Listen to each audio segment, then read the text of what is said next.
et une seconde par rapport vraiment à Trump et à son positionnement et à ses façons de faire. Donc effectivement, on peut dire qu'il a été trahi par Poutine, qui s'est bien foutu de sa gueule, qui a violé le cessez-le-feu, et non pas que Rubio avait négocié. Rubio est censé être quelqu'un c'est quelqu'un qui n'a rien fait d'autre que ce que vous avez, qui s'inscrit dans la continuité, dans la lignée de ce que vous avez fait. Rubio en tant que tel n'y est pour rien. Il n'a pas décrété tout seul de lui-même des choses, non. Il s'inscrit dans la continuité de ce que vous disiez vous-même et que vous proposiez vous-même. Bon. Et c'est justement là qu'effectivement il y avait un problème. Il y avait un problème dans le sens où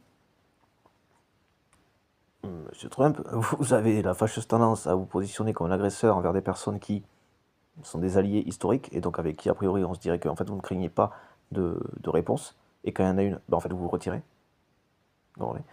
Et vous vous couchez devant Poutine, qui, en tant que tel, distinctivement de tout aspect historique, je veux dire même distinctivement de ça, de l'aspect historique, parce que c'est pas le tout, un truc n'est pas immuable en tant que tel, sauf que lui s'inscrit dans cette continuité-là et dans un délire de conquête, quoi. Je parle bien de Poutine.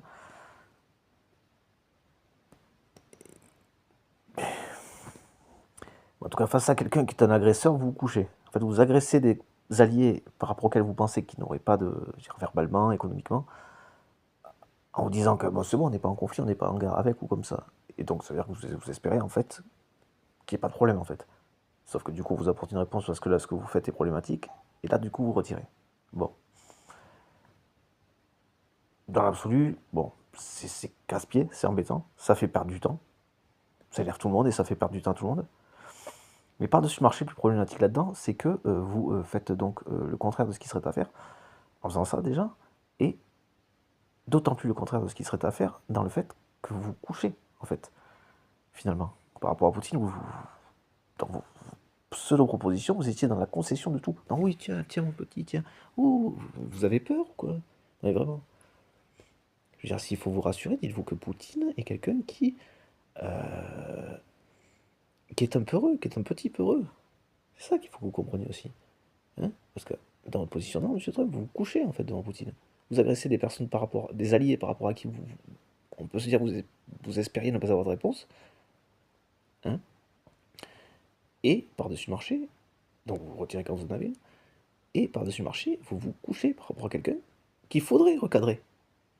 Et c'est pas en donnant quelque chose à un agresseur qui va s'arrêter. Et ça s'appelle pas se défendre, ça s'appelle se coucher, ça. Et puis ça